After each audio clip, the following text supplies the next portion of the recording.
Hey, hello everyone. Myself Vinay Viswakarma, and today I am going to discuss about degradation of soil. Okay everyone, जैसा कि आप जानते हो ये class 8 के चैप्टर की हम बात कर रहे हैं और फर्स्ट एंड सेकंड पार्ट हो चुका था. Now let's see talk about part third. Okay everyone, तो it will be better for you आप फर्स्ट एंड सेकेंड पार्ट को देखें, आफ्टर दैट आप थर्ड पर आए तो ये बहुत ही ईजिली आपके समझ में आएगा. Okay, now let's C today's topic. Okay everyone, here is a degradation of soil. Okay, degradation of soil. Okay everyone, now let's see. तो डिग्रेडेशन ऑफ सॉइल है क्या एक्चुअल में? ओके, तो देखो, जो मिट्टी में कमी होती है ना, अब कमी विभिन्न प्रकार की हो सकती है, जैसे आप सॉइल एरोजन कह लो या डिप्लेशन कह लो.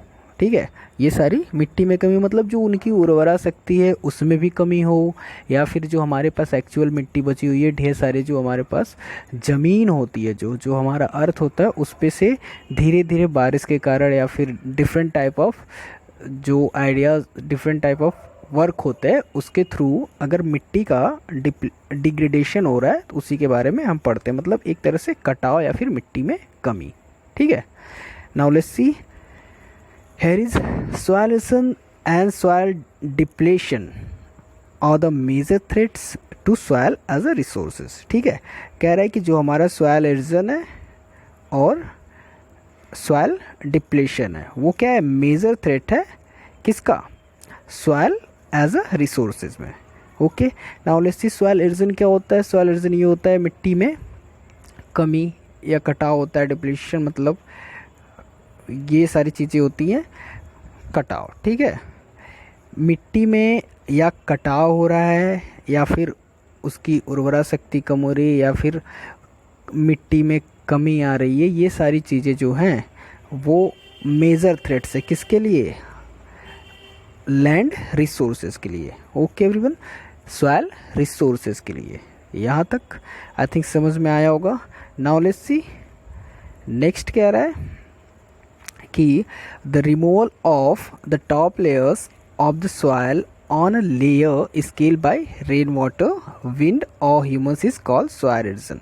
ठीक है, सॉइल एरोजन किसे कहते हैं, जो टॉप लेयर होता है ना उसको अगर हम रिमूव कर देते, जो हमारा सॉइल होता है, मिट्टी होता है, एक जो आपका बेस होता है उस बेस को अगर हम रिमूव कर दे रहे हैं. अब रिमूव कैसे कर रहे हैं, रेन वाटर के थ्रू या फिर विंड और ह्यूमन. ठीक है, ह्यूमन भी तो रिमूव करते हैं उसको, डिफरेंट टाइप ऑफ वर्क्स. देखो, सॉइल एरोजन 2 टाइप्स के होते हैं, एक तो ह्यूमन करता है और एक नेचुरली होता है. ओके, तो कह रहे हैं जो टॉप लेयर हमारा होता है सॉइल का, अगर वो क्या हो रहा है, हवा के थ्रू या फिर पानी के थ्रू क्या हो रहा है, कट रहा है, तो उसे हम सॉइल एरोजन कहते हैं. ओके, ये चीज़ें समझ में आ रही है, टॉप लेयर की बात कर रहे हैं. Hello see next, soil are also depleted at many places by deforestation, overgrazing, over-fertilization and overuse of insecticides. ठीक है, कह रहे जो soil erosion है डिप्लेटेड होता है बहुत से कारण के थ्रू, जैसे डिफॉरेस्टेशन हो गया, ओवरग्रेजिंग हो गया और फिर ओवर फर्टिलाइजेशन हो गया. अब डिफॉरेस्टेशन का मतलब क्या होता है, जैसा कि मैंने पिछले चैप्टर में बता दिया था. डिफॉरेस्टेशन मीन्स ये होता है, आई थिंक इसी चैप्टर में बताया था मैंने, वो सेकेंड और फर्स्ट पार्ट में. तो डिफॉरेस्टेशन होता है आप वनों की कटाई करते हो ना. एफॉरेस्टेशन मीन्स होता है कि आप वन लगाते हो, पेड़ पौधे लगाते हो, और डिफॉरेस्टेशन होता है पेड़ों की कटाई करते हो. तो जब पेड़ों की कटाई करोगे आप, तो वो जो मिट्टी को कलेक्ट करके, सॉइल को कलेक्ट करके रखा हुआ वहाँ तो स्लोप हो जाएगा, पूरा प्लेन वो एरिया हो जाएगा. इस वजह से क्या होगा, डिफॉरेस्टेशन होगा तो सॉइल का डिग्रेडेशन होगा. ठीक है, सॉइल एरोजन होगा. ओवरग्रेजिंग करते हैं आप, कैटल्स देखते हो, एनिमल्स देखते हो ढेर सारे, अगर आप वहाँ पर ओवरग्रेजिंग कराते हो, चराते हो उनको, तो उससे भी आपका क्या होता है, एक तरह से डिप्लेटेड होता है सॉइल. ठीक है, उसी तरह ओवर फर्टिलाइजेशन, अगर आप बहुत ज़्यादा खाद का यूज़ कर देते हो, बहुत ज़्यादा फर्टिलाइज़र उसमें डाल देते हो, तो वो भी उसकी जो सॉइल होता है उसकी शक्ति को छीड़ कर देता है, कम कर देता है. And next, over use of insecticide, और अगर आप कीटनाशक दवाओं का यूज़ ज़्यादा कर रहे हो तो ये भी क्या है, डिप्लेटेड है एक तरह से सॉइल के लिए. आई थिंक यहाँ पर कोई प्रॉब्लम नहीं होनी चाहिए आपको। मीन्स अगर यहाँ से हम बात करते हैं, ओके, यहाँ से अगर हम इंसेक्टिसाइड तक की बात करते हैं, तो जो सॉइल में डिप्लेटेड, जो सॉइल डिप्लेट होता है, कम होता है, कमी होती है ना, वो किसके थ्रू होती है? डिफॉरेस्टेशन के थ्रू होती है, ओवरग्रेजिंग के थ्रू होती है, और ओवर फर्टिलाइजेशन के थ्रू होती है, ओवर यूज ऑफ इंसेक्टिसाइड्स के थ्रू होती है। Okay everyone, there is no doubt. Now let's see next topic, I mean next, soil is damage by salinisation and waterlogging. ठीक है, सैलिनिसेशन मीन्स क्या होता है?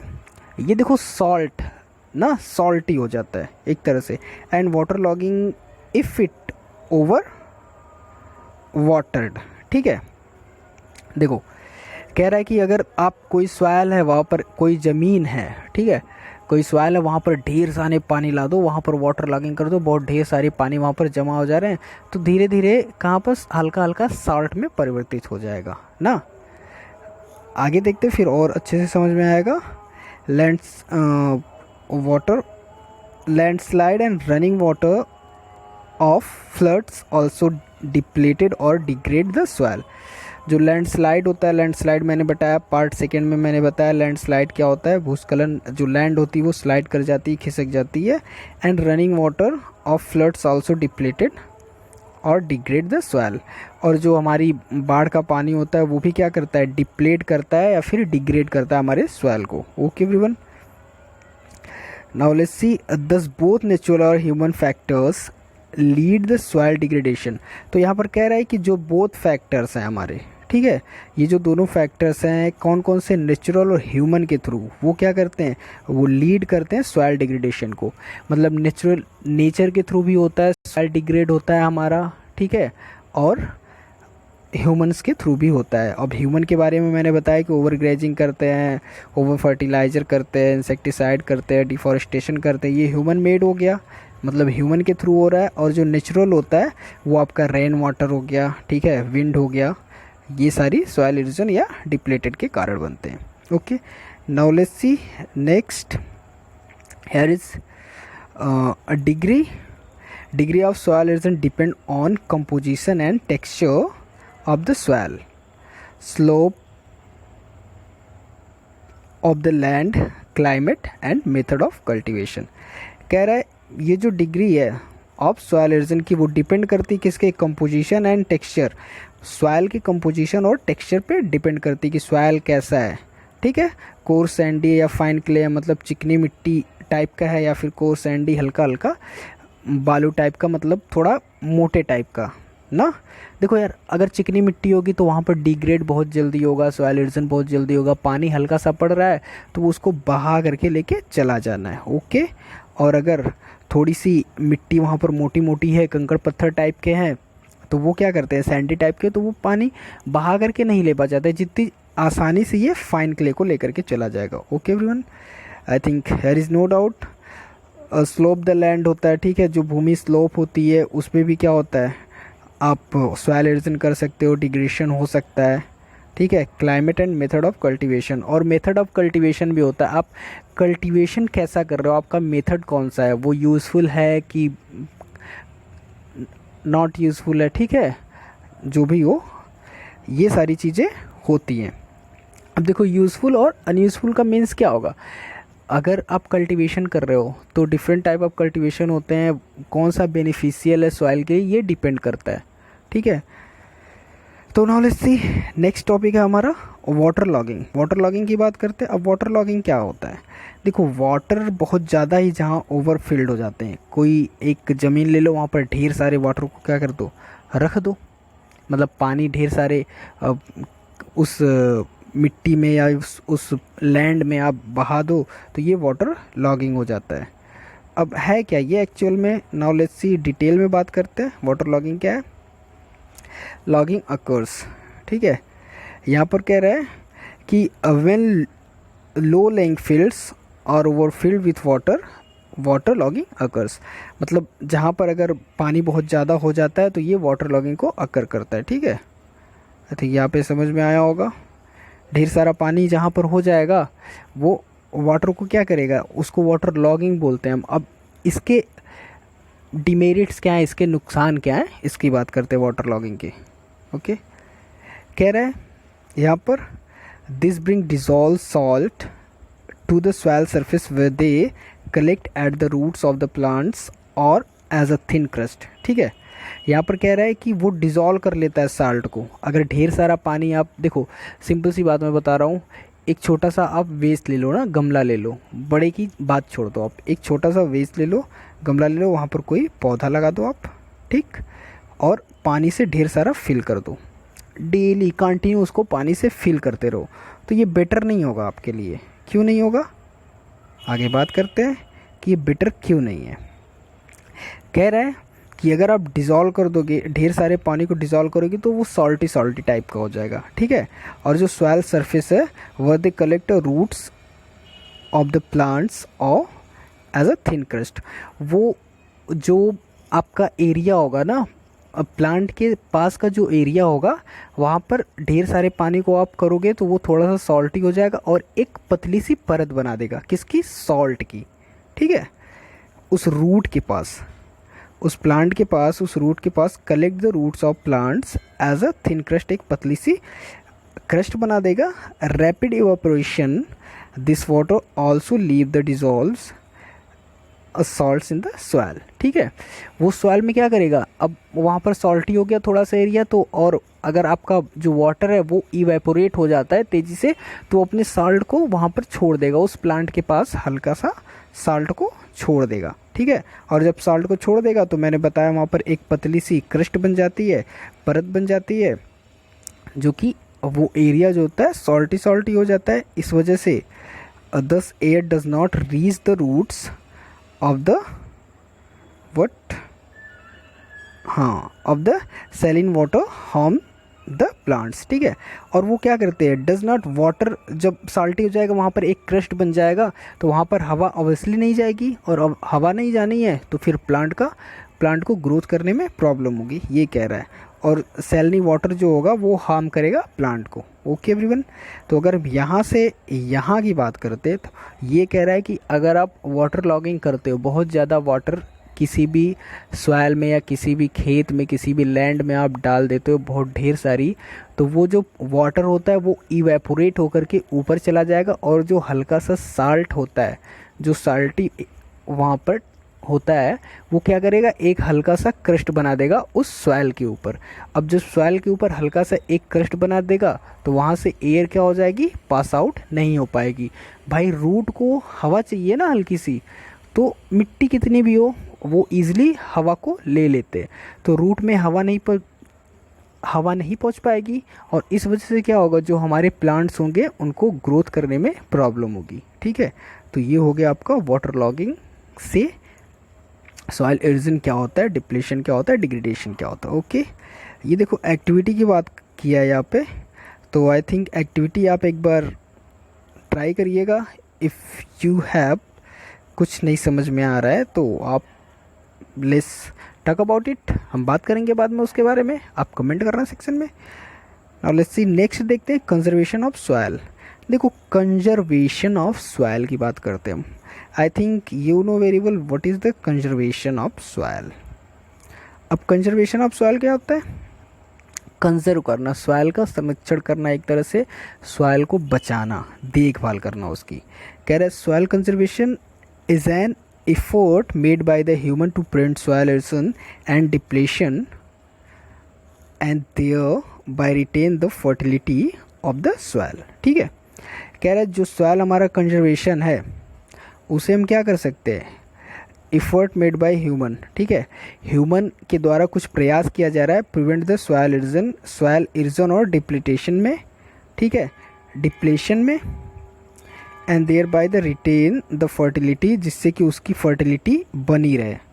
ठीक है, यहाँ से अगर हम बात करते हैं कि सॉइल कंजर्वेशन, देखो ह्यूमन द्वारा एक सॉइल कंजर्वेशन को बचाने में एक प्रयास किया जा रहा है। जो ह्यूमंस बचाते हैं, जो बुद्धिमान होते हैं, थोड़े से इंटेलेक्चुअल टाइप के होते हैं, वो जानते हैं कि हमारी ज़मीन है भैया, हमको बचा करके रखनी है, तभी तो इसको हम और ज़्यादा फर्टाइल कर पाएंगे और हमारी फसल इस पर अच्छी होगी।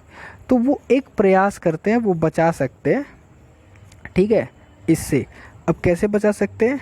दो it is not possible to stop soil erosion completely, we can reduce the rate of soil erosion. अच्छा, यहाँ पर कह रहा है कि कम्प्लीटली हम क्या कर सकते हैं, इसको सॉइल इरोजन को रोक नहीं सकते, ठीक है, बट हम रिड्यूस कर सकते हैं सॉइल इरोजन के रेट में। ओके एवरीवन, कह रहा है कि जो ह्यूमंस बचाने का प्रयास कर रहे हैं सॉइल इरोजन को, वो बचा तो नहीं सकते लेकिन हाँ उसको कम कर सकते हैं, ठीक। ये सारी चीज़ें यहाँ पर बोला। अब देखिए क्या बोला हुआ है कि besides avoiding deforestation, overgrazing, as you know that deforestation बताया मैंने, ओवरग्रेजिंग बताया, overuse the chemical fertilisers, ठीक है। डिफॉरेस्टेशन वही होता है, सेकेंड वाले वीडियो में हमने इसके बारे में डिटेल में चर्चा की है, डिफॉरेस्टेशन क्या होता है, ओवरग्रेजिंग क्या होती है। जब पेड़ों को क्या करते हो आप, काटते हो, वन से पेड़ों को काटते हो तो डिफॉरेस्टेशन उसको बोला जाता है। ओवरग्रेजिंग जब कैटल्स या फिर एनिमल्स को आप बहुत ज़्यादा चराते हो किसी फील्ड पर तो वो ओवरग्रेजिंग कहलाता है। Over use of chemical fertiliser, और ओवर यूज़ अगर हम करते किसका, केमिकल फर्टिलाइज़र का। केमिकल फर्टिलाइज़र क्या होता है, जो हमारे कीटनाशक दवाइयाँ होती हैं ना उनको, जो केमिकल फर्टिलाइज़र होता है इंसेक्टिसाइड्स होता है, वो कीटनाशक दवाइयाँ। जो केमिकल फर्टिलाइज़र होता है, जैसा कि आप भूमि को क्या करते हो, फर्टाइल करते हो तो केमिकल के थ्रू करते हो। देखो यार, केमिकल दवा ये सारी चीज़ें नुकसान तो कहीं ना कहीं करती हैं, कहीं ना कहीं फ़ायदा है, कहीं ना कहीं नुकसान है, बट ओवर यूज़ बोला हुआ। अगर आप ओवर यूज़ करते हो कि आप चालाकी में चले गए कि हाँ चलो भाई हम क्या करेंगे, इसको बहुत ही ढेर सारा डाल दे इसमें तो ये सही हो जाएगा, तो ऐसा कुछ भी नहीं है। अगर आप ओवर यूज़ करते हो तो वो फर्टिलिटी को क्या करेगा, खो देगा। ओके एवरीवन, तो बिसाइड्स कह रहा है कि avoiding deforestation, overgrazing, over use of the chemical fertiliser, soil conservation can be done by the following methods. तो सॉइल कंजर्वेशन हम कर सकते हैं इन मेथड के थ्रू, ठीक है। तो काउंटर बैरियर्स की बात करते हैं, यहाँ पर बोला हुआ है काउंटर बैरियर्स, ठीक है। Now let's see counter barrier क्या होता है। काउंटर बैरियर ये होता है stone, grass, soil are used ना। काउंटर बैरियर की बात करते हैं, stone, grass, soil are used to build barriers along counters, outer edge of plants, trenches are made in front of the barriers to collect water. अच्छा, trenches बनाए जाते हैं ना, trenches made of front of the barriers to collect water, water को collect करने के लिए trenches बनाए जाते हैं। अब क्यों बनाए जाते हैं, क्यों, stone, grass, soil use to build barrier a counter. देखो जो काउंटर बैरियर होता है स्टोन के बनाए जाते हैं, ग्रास के बनाए जाते हैं, soil are use to build a barrier along counter, ठीक है। Outer edge of a plot, edge मतलब प्लॉट के आउटर एज में, ठीक है। और पानी को रख दिया जाता है, ट्रेंचेस बनाए जाते हैं जिससे कि उनके सामने वाटर को कलेक्ट किया जा सके, ठीक है। रॉक डैम क्या होता है, देखो ये सॉइल, ये क्या है, एक तरह से आप कंजर्व कर सकते हो ना। अगर आप काउंटर बैरियर बना रहे हो तो आपकी सॉइल जो होती है वो बह करके नहीं जाएगी, पानी कलेक्ट हो जाएगा एक जगह जा करके, तो वो सारी पानी वहीं गिरेंगे, ठीक है। रॉक डैम की बात करते हैं, rock are piled up to slow down the flow water. देखो रॉक पाइल्ड स्लो वाटर ना, वाटर के फ्लो को स्लो कर देता है, ठीक है, ऐसा ही बनाया जाता है। मल्चिंग की बात करते हैं, covering the ways Jassi, mulching covering the bare ground between plants with the layer of organic matters like straw, it helps to retain soil moisture, ठीक है। ये सॉइल के मॉइस्चर को क्या करता है, रिटेन करता है।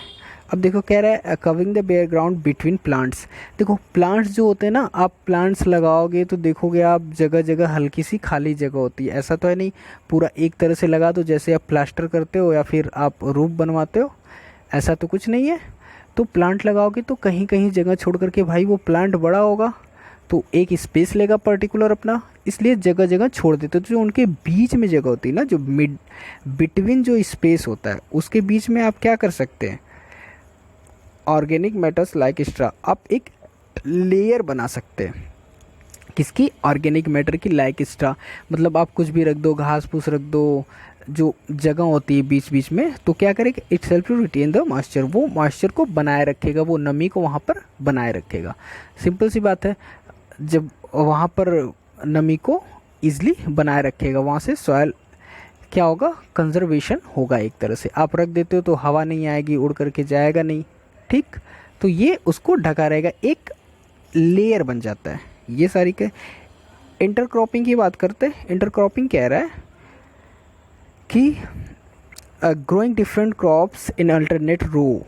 ठीक है, अल्टरनेट रो में क्या करना है आपको, डिफरेंट क्रॉप्स को क्या करना है, ग्रो करना है। ग्रो होते sowing at different times in protect the soil from the rain wash. अच्छा, रेन वॉश से क्या करते हैं, उसको प्रोटेक्ट करते हैं। इंटरक्रॉपिंग क्या कह रहे हैं, आप अगर फसल लगा रहे हो, डिफरेंट टाइप ऑफ फसल आप लगा रहे हो, तो आप रो में लगाओ उसको। ठीक है, वो क्या करेंगे, आपके जो टाइम टाइम पर जो रेन वॉश होता है, जो हमारा पानी पड़ता है, वो मिट्टी को साथ बहा करके लेके चला जाता है। तो जब आप रो बनाओगे, एक रो टाइप का बना दोगे, ऊंचा फिर हल्का सा ऊंचा फिर ऐसे बना दोगे, तो वो उसको रोका रहेगा। ठीक है, बहा करके लेके जा नहीं पाएगा, क्योंकि जगह जगह पे एक बैरियर का वर्क कर देगा। आई थिंक ये चीज़ें समझ में आई होंगी आपको। टेरेस फॉर्मिंग की बात करते हैं। देखो, टेरेस फॉर्मिंग की बात करते हैं। आपको मैं फिगर दिखा देता हूँ, टेरेस फॉर्मिंग की फिगर क्या होती है। ये देखो, ये जो एरिया है ना बच्चा लोग, ये वाला जो एरिया, ये टेरेस फॉर्मिंग है। ठीक है, ये देखो हल्का हल्का कट करके सीढ़ी नुमा बना हुआ है ना, ये टेरेस फॉर्मिंग है। Now let's talk about it. क्या है टेरेस फॉर्मिंग? देखो, slopes trenches are cut on the steep slopes of the hills so that flat surface are available to grow crops। कह रहा है कि जो पहाड़ियाँ होती है ना, जो टेरेस होते हैं, स्लॉप्स जो ढलान टाइप का होता है, उस पर क्या करते हो आप, steep slopes to hills the flat surface और अवेलेबल, उस पर आप काट करके एक स्लोप बना देते हो सीढ़ी नुमा। ठीक है, और वो क्या करता है, ग्रो क्रॉप्स। जो फ्लैट सरफेस होता है हमारा, जहाँ पर फ्लैट सरफेस होता है, जैसे कि ये एरिया की हम बात करते हैं, ये हल्का हल्का आप देख रहे हो, ये फ्लैट सरफेस है ना, ये हल्का हल्का। ठीक है, ये जो फ्लैट सरफेस है, यहाँ पर जो हमारी फसल होती है वो ग्रो करती है। ये यही कह रहा है। आप कोई पहाड़ी एरिया को ले लो, ऊंचा है, देखो अब ये सोचने वाली बात है यहाँ पर। आप एक बारी थिंक अबाउट इट कि ये देखो ढाल टाइप का है ना, ऐसे आया हुआ है बच्चा लोग। तो ये जब ऐसे आया हुआ, तो यहाँ से जब पानी गिरेगा, जब बरसात होगी, तो ये सारी चीज़ों को लेकर के चला आ जाएगा एकदम। ठीक है, बहुत ही तेज़ी से यहाँ से पानी आएगा। ओके, तो इसी से बचने के लिए, इसी को क्या करने के लिए, कंजर्व करने के लिए, अपने साथ मिट्टी को भी बहा करके ले जाएगा। आप देखते हो कि पहाड़ से पानी बहुत ही तेज़ी से गिरता है और स्पीड हो जाती है, स्लोप होता है। आप इजली, आप भी अगर पहाड़ से उतरोगे तो आप बहुत ही तेज़ी से आओगे ना। तो सिंपल सी बात है यार, ऐसा ही होना है। तो उसको काट काट करके सीढ़ी टाइप का बना दिया गया। ठीक है, स्टेयर टाइप का। अब बनाने से क्या होगा, यहाँ से पानी आएगा हल्का सा, फिर रुकेगा, फिर नेक्स्ट स्टेप पे आएगा, फिर रुकेगा, फिर रुकेगा, फिर रुकेगा, फिर रुकेगा, ऐसे ऐसे रुकते रुकते, और यहाँ पर एक तरह से आप कम कर सकते हो उसको ना। ओके, आई थिंक यहाँ तक समझ में आया होगा। तो ऐसा ही करने को कह रहा है कि जो ढलान एरिया होता है उस पर हम काट काट करके फसल की खेती करते हैं। ओके, तो यहाँ पे हम क्या करते हैं, सॉइल को कंजर्व कर सकते हैं। ये चीज़ें समझ में आई होंगी। अब ऐसे ही सीधा एकदम स्लोप रहेगा तो बहुत ही तेज़ी से बहा करके ले जाएगा, बट स्लोप नहीं होगा, धीरे धीरे पानी नीचे आएगा, तो वो कुछ ना कुछ पार्ट को छोड़ता हुआ चले जाएगा। It's a good idea. ठीक है, तो ये समझ में आया आपको। और the edges of the steps made a little है keep the soil its place the surface run off the soil is an checked और रिड्यूस। ठीक है, रिड्यूस कर सकता है, यहाँ तक बता दिया हमने। लिटिल है to keep the soil its place. Contour ploughing क्या होता है, इसका मैं फिगर आपको दिखा देता हूँ। काउंटर प्लॉगिंग, ये देखो आप, काउंटर प्लॉगिंग क्या होता है, देखो पैरेलल बनाया जाता है ना, पैरेलल कुछ खेती वगैरह की जाती है, मतलब कुछ पेड़ वगैरह लगा दिए जाते हैं parallel. Now let's see talk about, इसके बारे में बात करते हैं। कह रहा ploughing parallel to the contour of hill slope from a natural barriers for flowing water. ठीक है, एक नेचुरल बैरियर बनाया जाता है। देखो चलो, कह रहा है from a natural barrier for flowing water and keeping the soil its place. एक नेचुरल बैरियर बनाया जाता है जो क्या करता है, सॉइल को अपने प्लेस पर ही रखता है। ठीक है, और हिल स्लोप जो होता है वहाँ पर बनाया जाता है। अब देखो क्या कह रहा है, ये कह रहा है कि ये जो एरिया हमारा बनाया हुआ, ये वाला, ठीक है, ये हमने बना दिया कट करके और इसके पैरेलल बना दिया, ठीक है। तो ये क्या करता है, आपका जो यहाँ से बारिश के थ्रू जो मिट्टी बहने वाली होती है वो रुक जाती है आकर के। अब यहाँ पे आई, यहाँ स्टॉप हो जाएगी, यहाँ स्टॉप हो जाएगी, ऐसे ऐसे क्या हो जाएगा, आपका काउंटर प्लॉगिंग हो जाएगा। और हम अपनी सॉइल को क्या कर सकते हो, उसके प्लेस पर ही रख सकते हैं, उसको बचा सकते हैं, ठीक है। ये चीज़ें समझ में आएंगी। शेल्टर बेल्ट्स की बात करते हैं। शेल्टर बेल्ट्स क्या होता है, in a coastal and dry region. अगर कोस्टल रीजन की बात करते हैं, ड्राई रीजन की बात करते हैं, तो वहाँ पर होता है row of trees are planted to check the wind speed. Tree को वहाँ पर प्लांट किया जाता है किसके लिए, विंड की स्पीड को चेक करने के लिए, दस reduce the erosion of soil by wind. और जो कि होता है क्या, रिड्यूस करता है सॉइल इरोजन को, किससे, विंड से। बताया ना मैंने कि अगर हवा तेज़ी से चल रही तो वो भी मिट्टी को उठा करके लेके चली जाती है, उड़ा करके लेके चली जाती है, या फिर पानी तेज़ी से बह रहा है वो भी मिट्टी को उड़ा करके लेके चला जाता है, ठीक। तो ये कह रहा है अगर शेल्टर बेल्ट हम किनारे किनारे क्या करते हैं, उसके पेड़ लगा देते हैं, तो हवा जब आएगी तो वो एक तरह से वहाँ पर फंस जाएगी, रुक जाएगी, स्पीड उसकी स्लो हो जाएगी। भाई सीधी सी बात है, प्लांट से लगेगा तो उसको रोक देगा। तो यहाँ से जो मिट्टी वो अपने साथ उड़ा करके ले जा रहा था, जो वहाँ पर सॉइल का इरोजन हो रहा था, वो वहीं पर रुक जाना है। ओके एवरीवन, आई थिंक यहाँ पे समझ में आया होगा और आपको कोई भी प्रॉब्लम नहीं हुई होगी। तो कैसा लगा वीडियो ये आप बताइए, कमेंट करिए, और अच्छा लगा तो आगे शेयर भी करिए। ओके एवरीवन, और अगर आपको कोई डाउट है तो आप कमेंट में मैसेज कर सकते हैं, ईज़िली जवाब दे देंगे आपका, और आपके डाउट्स क्लियर हो जाएंगे। ओके एवरीवन, तो नेक्स्ट टॉपिक की अगर हम बात करेंगे तो वो हमारा वाटर होगा। आई थिंक वीडियो बड़ा हो रहा है, इस वजह से हम नेक्स्ट टॉपिक कल डिस्कस करते हैं। Okay everyone, have a good day, bye bye, take care.